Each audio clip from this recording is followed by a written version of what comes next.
Hello, students. Welcome back to our online based class. আমরা online based যে ক্লাসগুলো continue করছিলাম সেখানে চ্যাপ্টার 4 নিয়ে আলোচনা করছিলাম, যেটা ছিল তড়িৎ প্রবাহের চৌম্বক ক্রিয়া এবং চুম্বকত্ব। এই চ্যাপ্টারের উপর একটা ক্লাস তোমরা দেখেছো, শুরু করেছিলাম আমরা তড়িৎ প্রবাহের চৌম্বক ক্রিয়া বলতে কি বোঝায়, সেখান থেকে তড়িৎ প্রবাহের দরুন যে চৌম্বক ক্ষেত্র সৃষ্টি হয় সেই চৌম্বক ক্ষেত্রের দিক নির্ণয় দেখেছিলাম, যে একটা সোজা পরিবাহী তারের ক্ষেত্রে যদি তড়িৎ প্রবাহের দরুন চৌম্বক ক্ষেত্র তৈরি হয় তার দিক নির্ণয়ে ফ্লেমিংয়ের যে সূত্র সেটা দেখেছিলাম। এবং তারপরে তো এই তড়িৎ প্রবাহের সঙ্গে চৌম্বক ক্ষেত্রের সম্পর্কসূচক যে সমীকরণ, অর্থাৎ চৌম্বক ক্ষেত্রের মান নির্ণয়ের জন্য যে সমীকরণটা বিজ্ঞানী বায়োট এবং সেবার্ট তাদের মিলিত যে সূত্রটা বায়োট সেবার্ট সূত্র সেটা দেখেছিলাম।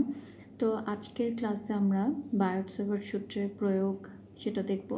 তড়িৎ প্রবাহের চৌম্বক ক্রিয়া এই অধ্যায়ের খুব গুরুত্বপূর্ণ একটা অংশ হচ্ছে বায়োট সেবার্ট সূত্র এবং এই সূত্রের প্রয়োগ। বায়োট সেবার্ট সূত্রটা আশা করি তোমাদের মনে আছে সকলের।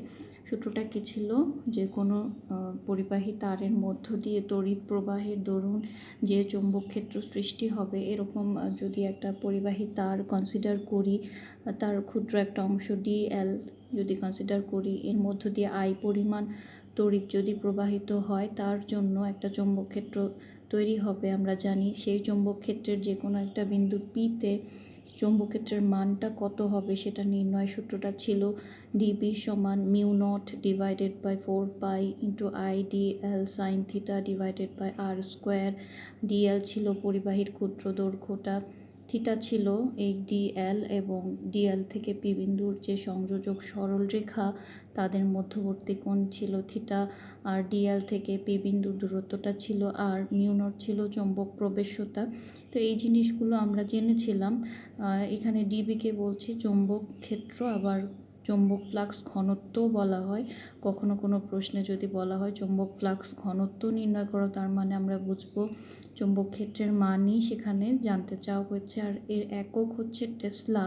এই এককটা সমীকরণ থেকে কিভাবে আসে বা এই এককটার সংজ্ঞা বিস্তারিত বিষয় আমরা পরের ক্লাসে জানার চেষ্টা করব। আমরা জাস্ট বইয়ের সিকোয়েন্সটা ফলো করার চেষ্টা করছি তোমাদের, তো সেই অনুযায়ী আমরা আশা করি সামনের ক্লাসগুলোতে ডিসকাশন হবে।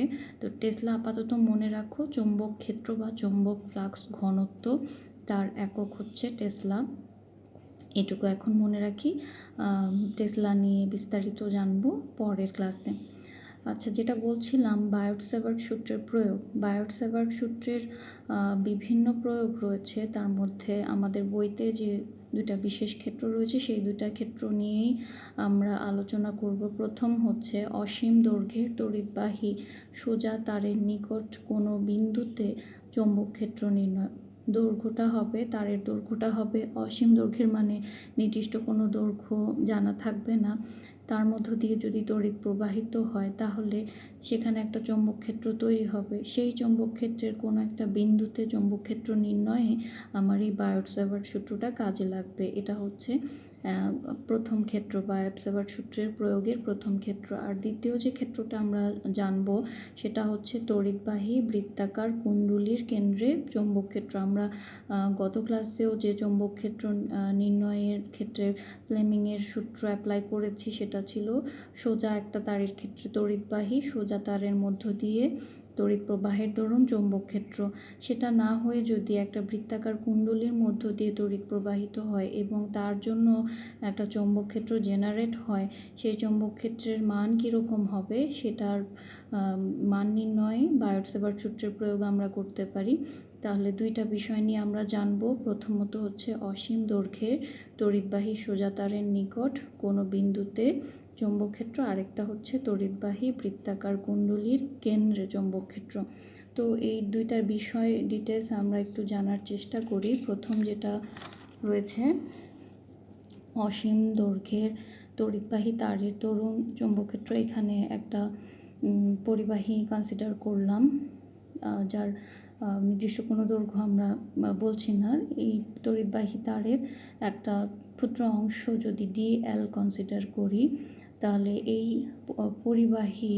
পুরো পরিবাহীটা, যার দৈর্ঘ্যটা নির্দিষ্ট কোনো ভ্যালু নাই বলছি, অসীম দৈর্ঘ্যের, এই পরিবাহীর মাঝামাঝি বিন্দু থেকে মাঝামাঝি অবস্থান থেকে যে চৌম্বক ক্ষেত্র আমরা নির্ণয় করব, ধরলাম P বিন্দুতে আমি চৌম্বক ক্ষেত্র নির্ণয় করব, তাহলে পরিবাহীর মধ্যবিন্দু থেকে এই P বিন্দুর দূরত্বটা ধরছি এখানে A, আর পরিবাহীর যে ক্ষুদ্র অংশ DL কনসিডার করছি, এই DL এর মধ্যবিন্দু থেকে P বিন্দুর দূরত্বটাকে ধরছি আরটা কিন্তু আগের মতোই ধরছি আমরা বায়ট-সাভার্ট সূত্রে যেরকম ধরেছিলাম যে ক্ষুদ্র পরিবাহী DL তার মধ্যবিন্দু থেকে যে বিন্দুতে চৌম্বক ক্ষেত্র নির্ণয় করছি তার দূরত্বটাকে ধরছি আর এক্ষেত্রে এই একটা বাড়তি জিনিস কনসিডার করলাম যে এই পরিবাহীর দৈর্ঘ্য মাঝামাঝি কোনো বিন্দু থেকে যে কোনো একটা বিন্দু যেখানে আমি চৌম্বক ক্ষেত্র মান নির্ণয় করতে চাই সেই বিন্দুর দূরত্বটা ধরছি A।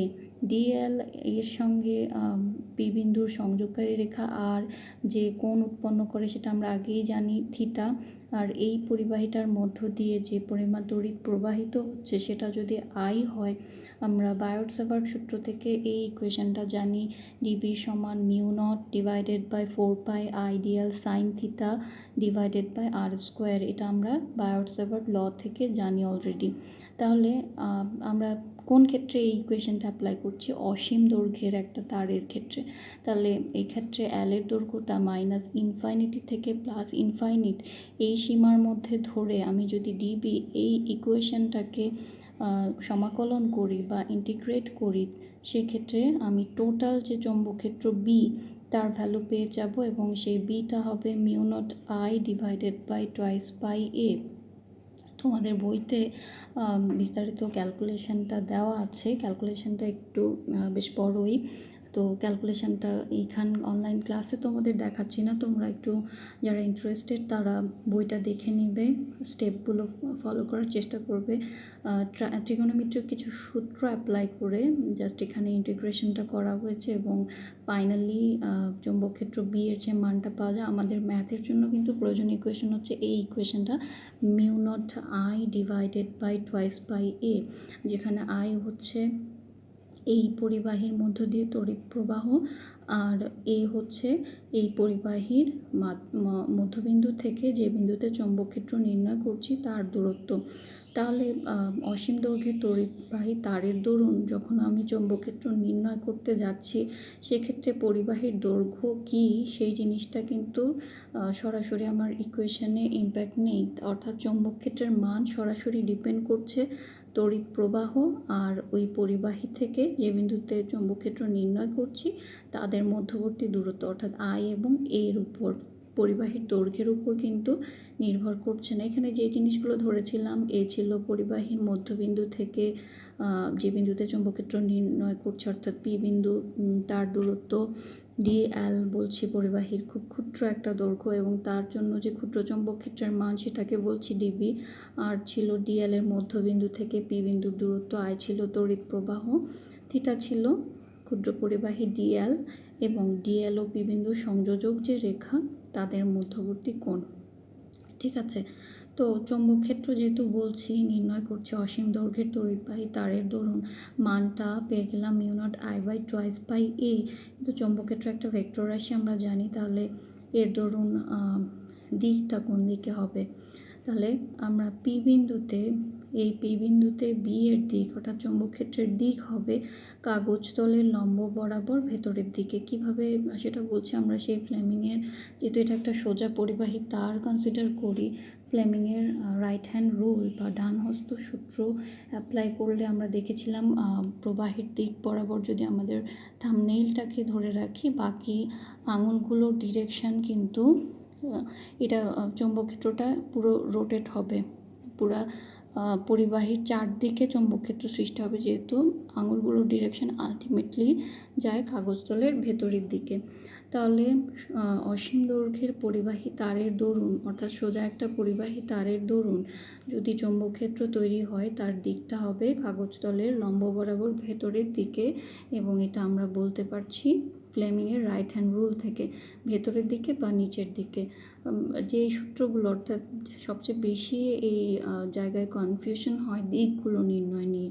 তো কোন ক্ষেত্রে দিকের কোন সূত্রটা অ্যাপ্লাই করছি সেটা একটু প্র্যাকটিক্যালি নিজে করে করে একটু বোঝার চেষ্টা করবে, তাহলে একবারেই জিনিসটা ক্লিয়ার হয়ে যাবে। ম্যাথের ক্ষেত্রে কিন্তু বারবার দিকের ব্যাপারটা তোমাদের প্রয়োজন হবে, তো একবার যদি বুঝে নিতে পারো জিনিসটা তাহলে পরে আর প্রবলেম হবে না।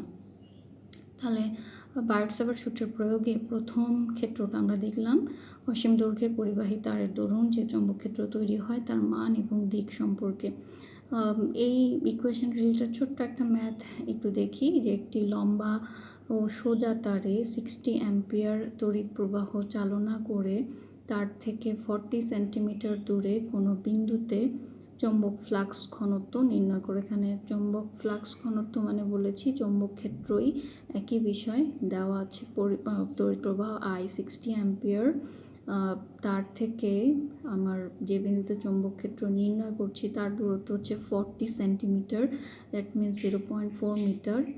আর আমাদের যে চৌম্বক প্রবেশতা, আমরা ইকুয়েশনে কিন্তু মিউ নটের মানটা আমাদের বসাতে হবে, mu naught I divided by twice by A, এইটা আমাদের রিকোয়ার্ড ইকুয়েশন। তাহলে মিউ নটের মানটা অর্থাৎ চৌম্বক প্রবেশতার মানটা আমাদের কিন্তু মুখস্থ রাখতে হবে, যেটা 4 pi into 10⁻⁷ tesla metre per ampere. এই মানটা গত ক্লাসে তোমাদের বলেছিলাম চৌম্বক প্রবেশতা কী, অর্থাৎ একটা পরিবাহীর মধ্য দিয়ে তড়িৎ প্রবাহিত হওয়ার ফলে সেখানে যে চৌম্বক ক্ষেত্র সৃষ্টি হবে সেটা পরিবাহীর যে সক্ষমতা, চৌম্বক ক্ষেত্র সৃষ্টি করার যে ক্ষমতা বা পরিমাণ, সেটাকেই বলছি চৌম্বক প্রবেশতা। এবং তার মানটাও বলেছিলাম 4 pi into 10⁻⁷ tesla metre per ampere, একক সহ মানটা মুখস্থ রাখতে হবে, প্রশ্নে কিন্তু এই মানটা দেওয়া থাকবে না।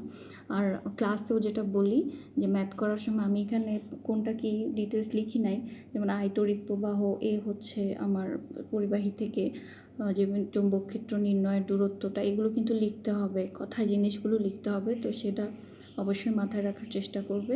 তাহলে সিম্পল একটা math, mu naught I divided by twice by A, এই সূত্রটা অ্যাপ্লাই করে চৌম্বক ফ্লাক্স ঘনত্ব বা চৌম্বক ক্ষেত্র তার মানটা আমরা পাই, মানটা বের করবো আর কি ক্যালকুলেশন করে। 3 অ্যাপ্রক্সিমেট ভ্যালু এটা হতে পারে এখানে 3 ইন্টু 10⁻⁵ টেসলা, কারণ চৌম্বক ফ্লাক্স ঘনত্ব বা চৌম্বক ক্ষেত্রের একক আমরা জানি সেটা হচ্ছে টেসলা। এই গেল আমাদের বায়োট-স্যাভার্ট সূত্র প্রয়োগের ক্ষেত্রে প্রথম যে ক্ষেত্রটা সেটা। দ্বিতীয় ক্ষেত্রটা ছিল আমরা বলছিলাম যে বৃত্তাকার কুণ্ডলীর মধ্য দিয়ে যদি তড়িৎ প্রবাহিত হয় তাহলে তার দরুন কুণ্ডলীর কেন্দ্রে একটা চৌম্বক ক্ষেত্র তৈরি হবে, সেই চৌম্বক ক্ষেত্রের মান কি হতে পারে, দিক কী হতে পারে। এখন এইখানে একটা বৃত্তাকার কুণ্ডলী যদি কনসিডার করি, ঠিক আছে, তার মধ্য দিয়ে তড়িৎ প্রবাহিত হচ্ছে, ধরলাম ঘড়ির কাঁটার বিপরীত দিকে, ঘড়ির কাঁটার বিপরীত দিকে তড়িৎ প্রবাহিত হচ্ছে এবং কুণ্ডলীটির ব্যাসার্ধ হচ্ছে আর ধরলাম কুণ্ডলীর ব্যাসার্ধ এবং DL, এই কুণ্ডলীর একটা ছোট্ট অংশ কেটে নিলাম, সেটাকে ধরলাম DL পরিমাণ। তাহলে DL আর R এর মধ্যে যে কোণটা জেনারেট হবে এখানে সেটাকে আমরা বলছি থিটা। এখন এই কুণ্ডলীর মধ্য দিয়ে তড়িৎ যদি প্রবাহিত হয়, আমরা তড়িৎ প্রবাহের চৌম্বক ক্রিয়া অনুযায়ী জানি যে কোনো পরিবাহীর মধ্য দিয়ে তড়িৎ প্রবাহিত হলে সেখানে চৌম্বক ক্ষেত্র তৈরি হবে। তাহলে এই কুণ্ডলীর মধ্য দিয়ে তড়িৎ প্রবাহের দরুন একটা কুণ্ডলীর চতুর্দিকে একটা চৌম্বক ক্ষেত্র তৈরি হবে এবং সেটা কাজ করবে কুণ্ডলীর কেন্দ্র বরাবর, এবং সেই চৌম্বক ক্ষেত্র যেহেতু বলছে তার একটা অভিমুখ থাকবে, সেই অভিমুখটা হবে কুণ্ডলী তলের সাথে লম্ব। এইটা কুণ্ডলীটা কাগজের তল বরাবর আছে, এর সাথে লম্ব হয় বাইরের দিকে লম্ব হতে পারে অথবা কাগজ তলের ভেতরের দিকে লম্ব বরাবর হতে পারে, দুইটার যে কোনোটা হতে পারে। অর্থাৎ কাগজতলের বাইরের দিকে অভিমুখ হতে পারে অথবা কাগজতলের ভেতরের দিকে অভিমুখ হবে, যেদিকেই হোক না কেন এটা লম্ব বরাবর হবে, ঠিক আছে।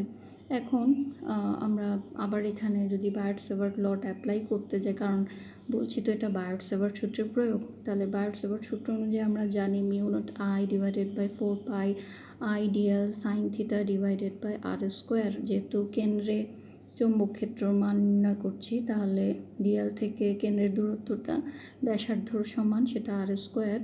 এখন এই ক্ষুদ্র পরিবাহী ডিএল আর আর এর মধ্যবর্তী কোণটা কিন্তু 90 ডিগ্রি।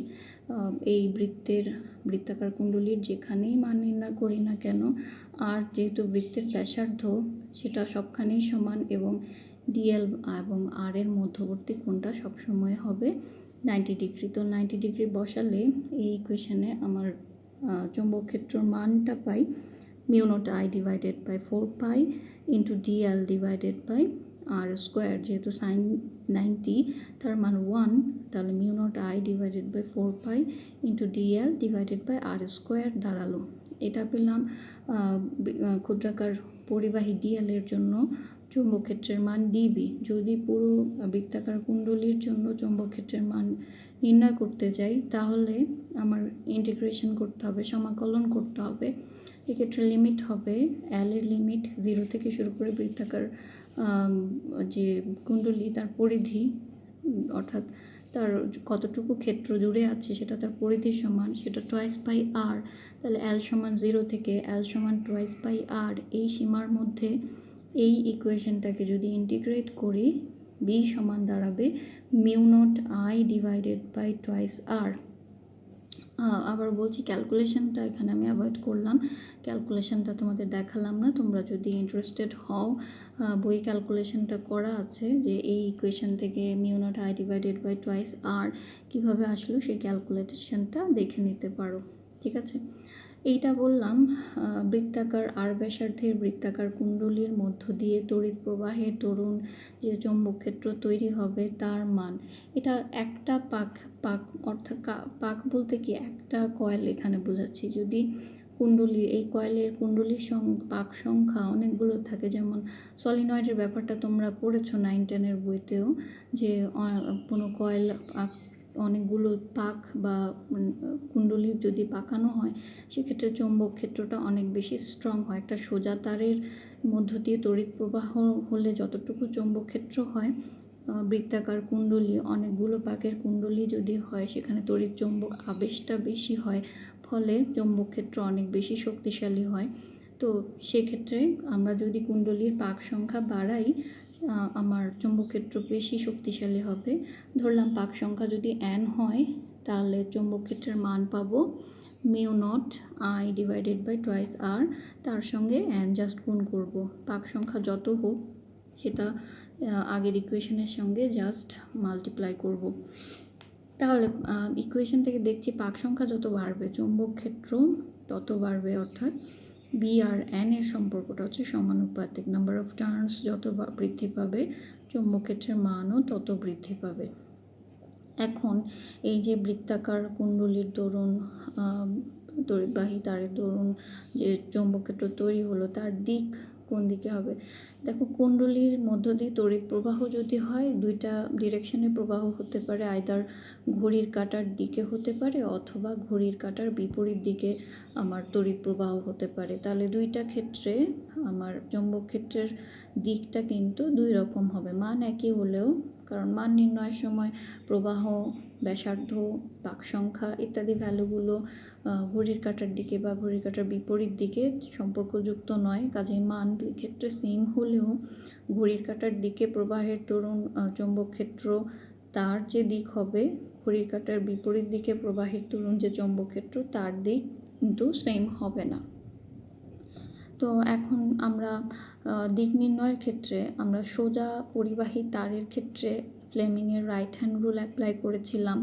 ডান হস্ত সূত্র নিশ্চয়ই মনে আছে। সোজা পরিবাহী তারের ক্ষেত্রে তড়িৎ প্রবাহ যেদিকে সেদিক বরাবর যদি বৃদ্ধাঙ্গুলি ধরা হয়, বাকি আঙ্গুলগুলো যে ডিরেকশনে ঘুরে সেটা ছিল চৌম্বক ক্ষেত্রের দিক। এটা ছিল সোজা পরিবাহী তারের ক্ষেত্রে। কিন্তু বৃত্তাকার কুণ্ডলীর ক্ষেত্রে সূত্রটা ডান হাত দিয়েই অ্যাপ্লাই করব, বাট একটু এখানে ডিফারেন্ট হবে কি, দিক নির্ণয়ের সময় যখন বৃত্তাকার কুণ্ডলীর ক্ষেত্রে দিক নির্ণয় করছি, তখন ডান হাতের অন্য আঙুলগুলো বরাবর প্রবাহ ধরা হলে বৃদ্ধাঙ্গুলি যেদিকে থাকবে সেটাই হবে চৌম্বক ক্ষেত্রের দিক। অর্থাৎ তড়িৎবাহী সোজা তারের জন্য যে সূত্র অ্যাপ্লাই করেছিলাম ফ্লেমিংয়ের ডান হস্ত সূত্র, এই ক্ষেত্রে জিনিসটা একটু অল্টার হয়ে যাবে। এক্ষেত্রে ডান হাতের অন্য আঙুলগুলো আমার নির্দেশ করবে তড়িৎ প্রবাহকে, আর বৃদ্ধাঙ্গুলি নির্দেশ করবে চৌম্বক ক্ষেত্রে। এবার আমরা দিক নির্ণয় করি। প্রথম ডায়াগ্রামে দেখো, ধরলাম যে প্রবাহটা হচ্ছে ঘড়ির কাঁটার দিকে।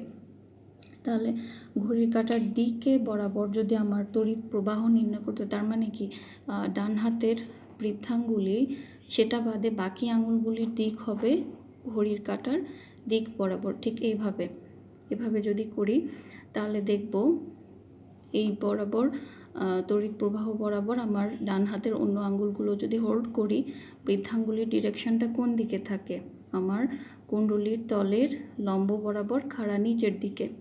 ঠিক আছে, ঘড়ির কাঁটার দিকে যদি প্রবাহ হয় তাহলে আমার যে বিয়ের দিক, চৌম্বকক্ষেত্র বিয়ের দিক, সেটা হচ্ছে কুণ্ডলী তলের লম্ব বরাবর খাড়া নিচের দিকে।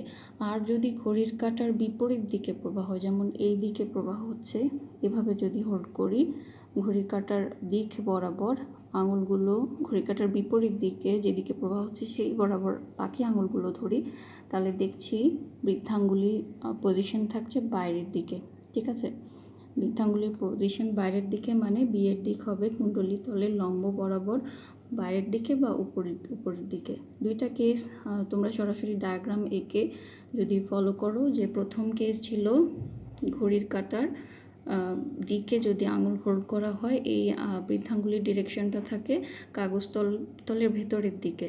আর যদি ঘড়ির কাঁটার বিপরীত দিকে প্রবাহ হয় তাহলে বৃদ্ধাঙ্গুলির অবস্থান বা বৃদ্ধাঙ্গুলির অভিমুখ হবে কাগজ তলের লম্ব বরাবর বাইরের দিকে। ঠিক আছে, এই জিনিসটা একটু যদি খেয়াল করি আশা করি বুঝে নিতে পারবো। আরেকটা বিষয় এখানে, যে কুণ্ডলীর মধ্য দিয়ে ঘড়ির কাঁটার দিকে যদি প্রবাহ হয়, তার জন্য কুণ্ডলীর ওই প্রান্তে যে চৌম্বকক্ষেত্র সৃষ্টি হলো, চৌম্বকক্ষেত্র সৃষ্টি হওয়া মানে তার একটা মেরু থাকবে, সেই মেরুটা হবে দক্ষিণ মেরু।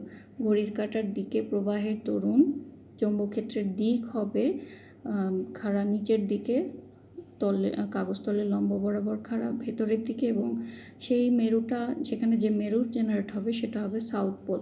আমরা যদি কারেন্টের ডিরেকশনটা ফলো করি, কারেন্টের ডিরেকশনটা এরকম ছিল, আর এই ডিরেকশনটা এরকম, সহজভাবে মনে রাখার জন্য এটা হচ্ছে সাউথ পোল জেনারেট করছে according to the direction of current.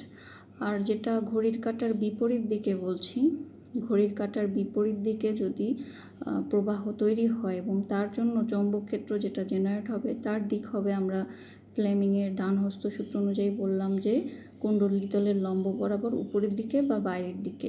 এবং সেখানে যে মেরু জেনারেট হবে, দেখো কারেন্টের ডিরেকশন এভাবে, তাহলে এভাবে যদি আমি কারেন্টটাকে ডিরেক্ট করি এবং এই পাশ অনুযায়ী বাকি আরেকটা ডিরেকশন কাউন্ট করি, তাহলে এই ক্ষেত্রে এখানে হচ্ছে নর্থ পোল জেনারেট হচ্ছে। সহজভাবে মনে রাখার উপায়, এখানে ছিল এইভাবে এবং এইভাবে, আর এইখানে ঘড়ির কাঁটার উল্টো দিক কাউন্ট করলে এটা কিন্তু উল্টো দিক বোঝাচ্ছে রোটেশনটা, তাহলে এখানে জেনারেট যেটা হচ্ছে সেটা হচ্ছে নর্থ পোল। তো বৃত্তাকার কুণ্ডলীর মধ্য দিয়ে প্রবাহের দরুন চৌম্বকক্ষেত্র সৃষ্টি হলে দুইটা কেস আমরা ফলো করতে পারি, দুইটা কেস ঘটে এক্ষেত্রে। একটা হচ্ছে ঘড়ির কাঁটার দিকে তড়িৎ প্রবাহ হলে, অর্থাৎ প্রথম ডায়াগ্রাম অনুযায়ী সেক্ষেত্রে চৌম্বকক্ষেত্রের দিক হবে আমার কাগজ তলের লম্ব বরাবর। এই ডিরেকশনে কারেন্ট মানে ঘড়ির কাঁটার দিকে আমার আঙুলগুলো থাকবে এবং বৃদ্ধাঙ্গুলি কাগজ তলের ভেতরের দিকে চলে যাচ্ছে। আর যখন ঘড়ির কাঁটার বিপরীত দিকে কারেন্ট থাকছে, এই বরাবর যখন আঙুলগুলো হোল্ড করছি, বৃদ্ধাঙ্গুলি কাগজ তলের বাইরের দিকে ডিনোট করছে। তো এই জিনিসটা মনে রাখবো। আর একটা কথা মনে রাখবো, ঘড়ির কাঁটার দিকে প্রবাহের দরুন যে মেরুটা জেনারেট হয় সেটা হচ্ছে সাউথ পোল বা দক্ষিণ মেরু, আর ঘড়ির কাঁটার বিপরীত দিকে প্রবাহের দরুন যে মেরুটা জেনারেট হয় সেটা হচ্ছে নর্থ পোল বা উত্তর মেরু। আর ঘড়ির কাঁটার দিকে বা বিপরীত দিকে যেদিকেই প্রবাহিত হোক না কেন, চৌম্বকক্ষেত্রের মানের ইকুয়েশন কিন্তু একটাই। যদি পাক সংখ্যা 1 হয় সেক্ষেত্রে μ0 I divided by twice r, আর যদি পাক সংখ্যা n পরিমাণ হয় সেক্ষেত্রে চৌম্বকক্ষেত্র μ0 I n divided by twice r পরিমাণ। এতটুকু আশা করি তোমরা বুঝতে পেরেছো। এটা যদি বুঝতে পারো, একটা ছোট্ট ম্যাথ থাকবে তোমাদের জন্য। আগের মতোই ক্লাস ফলো করার পরে ম্যাথটা করে ক্লাস রিলেটেড যে ক্লাসের সাথে যে কমেন্ট বক্স আছে, ভিডিওর লিঙ্কে যে কমেন্ট বক্স আছে, সেখানে সেটা রোল নাম্বার সহ প্রোভাইড করবে অ্যান্সারটা। কোয়েশ্চেনটা হচ্ছে বৃত্তাকার কুণ্ডলীর ব্যাসার্ধ বলা হচ্ছে 6.28 × 10⁻⁴ মিটার এবং পাক সংখ্যা 240 যদি হয়, এবং এই কুণ্ডলীর মধ্য দিয়ে 5 অ্যাম্পিয়ার প্রবাহ ঘড়ির কাঁটার বিপরীত দিকে চলে, কুণ্ডলীর কেন্দ্রে চৌম্বক ক্ষেত্রের মান কত হবে এবং দিকটা কোন দিকে হবে। এই ছোট্ট একটা ম্যাথ তোমরা জাস্ট করে সেটা সাবমিট করবে। তো এটা হচ্ছিল বায়োট-স্যাভার্ট সূত্রের প্রয়োগ, যে দুটা প্রয়োগ ক্ষেত্র তার ডিটেলস আমরা জানলাম। এরপরে আজকের যে টপিকটা বলবো অ্যাম্পিয়ার সূত্র। আমরা সেকেন্ড চ্যাপ্টার যেরকম তোমরা পড়েছো, স্থির তড়িতের বেলায় আমরা কুলম্বের সূত্র অ্যাপ্লাই করতে পারি সরল ক্যালকুলেশনের বেলায়, বাট জটিল কোনো ক্ষেত্র যদি হয় সেক্ষেত্রে কুলম্বের সূত্রের থেকে গাউসের সূত্রটা বেটার হয়। সেরকমই আমরা চৌম্বক ক্ষেত্রের মান নির্ণয়ের সময় কিছু ক্যালকুলেশানে আমার বায়োট-স্যাভার্ট সূত্র থেকে অ্যাম্পিয়ারের সূত্রটা বেশি অ্যাপ্রোপ্রিয়েট। তাহলে অ্যাম্পিয়ারের সূত্রটা কিন্তু সেই তড়িৎ প্রবাহ আর চৌম্বক ক্ষেত্র তাদেরকে রিলেট করেই সূত্র। বায়োট-স্যাভার্ট সূত্র যেরকম একটা সূত্র চৌম্বক ক্ষেত্রের মান নির্ণয়ের জন্য, অ্যাম্পিয়ার সূত্র কিন্তু সেরকমই চৌম্বক ক্ষেত্রের মান নির্ণয় বিষয়কে আরেকটা সূত্র। এই সূত্রের ডিটেলস তোমাদের জানার প্রয়োজন নেই, যার সূত্রটার বিবৃতিটা জানলে হবে। এটার প্রয়োগ আপাতত অত ডিটেলস ব্যাখ্যা করব না, পরে যদি সময় পাই সেটা করব। তো আমরা সূত্রটা জেনে নিব। অবশ্যই সূত্রটা আসে, জ্ঞানমূলক প্রশ্নেও আসে। সূত্রটা কি? কোনো বদ্ধ পথ মানে ক্লোজ যদি কোনো লুপ থাকে বা কয়েল থাকে, সেক্ষেত্রে বদ্ধ পথ বরাবর চৌম্বক ক্ষেত্রের রৈখিক সমাকলন পথটি দ্বারা আবদ্ধ ক্ষেত্রফলের মধ্যে প্রবাহিত মোট তড়িৎ প্রবাহের μ0 গুণ। এটা একটা বদ্ধ পথ বলছি। এখন এর মধ্য দিয়ে তড়িৎ প্রবাহিত হলে একটা চৌম্বক ক্ষেত্র তৈরি হবে। আমরা জানি according to the law of electromagnetic induction বা তড়িৎ প্রবাহের চৌম্বক ক্রিয়া দ্বারা সেটা হয়, তো ইলেকট্রোম্যাগনেটিক ইফেক্টের দ্বারা হয়। তাহলে সেক্ষেত্রে চৌম্বক ক্ষেত্রে এখানে যে চৌম্বক ক্ষেত্র তৈরি হবে সেটার ধরলাম বি পরিমাণ যদি হয়, তার রৈখিক সমাকলন বোঝানোর জন্য এখানে ডিএল এখানে মাল্টিপ্লাই করা হচ্ছে রৈখিক সমাকলন বোঝাতে। চৌম্বক ক্ষেত্র বি, তার রৈখিক সমাকলনের জন্য তার সঙ্গে ডি মাল্টিপ্লাই করছে। আর যেহেতু এটা আবদ্ধ পথ বলছি, আবদ্ধ পথ বোঝানোর জন্য ইন্টিগ্রেশনের যে সাইন, সেখানে একটা ডট ইউজ করে, এরকম গোল চিহ্ন ব্যবহার করে, যেটা বদ্ধ পথের সমাকলন বোঝায়। তাহলে সেই চৌম্বক ক্ষেত্রের সমাকলন মানটা কি হবে? পথটি দ্বারা আবদ্ধ ক্ষেত্রফল, মানে এই এতটুকু এরিয়ার মধ্যে যে তড়িৎ প্রবাহ হবে, টোটাল তড়িৎ প্রবাহ, সেটা যদি আই পরিমাণ ধরি, তার μ0 গুণ, যেখানে μ0 আমরা জানি চৌম্বক প্রবেশ্যতা। সূত্রটা আবার বলছি, কোনো বদ্ধ পথ বরাবর চৌম্বক ক্ষেত্রের রৈখিক সমাকলন পথটি দ্বারা আবদ্ধ ক্ষেত্রফলের মধ্যে প্রবাহিত মোট তড়িৎ প্রবাহের μ0 গুণ হবে। এবং সূত্রটা যদি ইকুয়েশন ফর্মে দাঁড় করে, আমরা এরকম একটা ইকুয়েশন আসবে, যেখানে কুণ্ডলীটার ব্যাসার্ধ বলছি আর পরিমাণ, আর কুণ্ডলীর ক্ষুদ্র একটা দৈর্ঘ্য যদি ডিএল কনসিডার করা হয় এবং এর মধ্য দিয়ে তড়িৎ প্রবাহ হয়, তার দরুন চৌম্বক ক্ষেত্র যেটা সৃষ্টি হবে বি, তার মান নির্ণয়ের জন্য বা এই চৌম্বক ক্ষেত্রের সঙ্গে তড়িৎ প্রবাহ আইকে সম্পর্ক যুক্ত করার জন্য এই যে সূত্রটা ব্যবহার করছি সেটা হচ্ছে অ্যাম্পিয়ার সূত্র। তো এই ছিল অ্যাম্পিয়ার সূত্র। এবং আমাদের আগে জানলাম বায়োট-স্যাভার্ট সূত্র।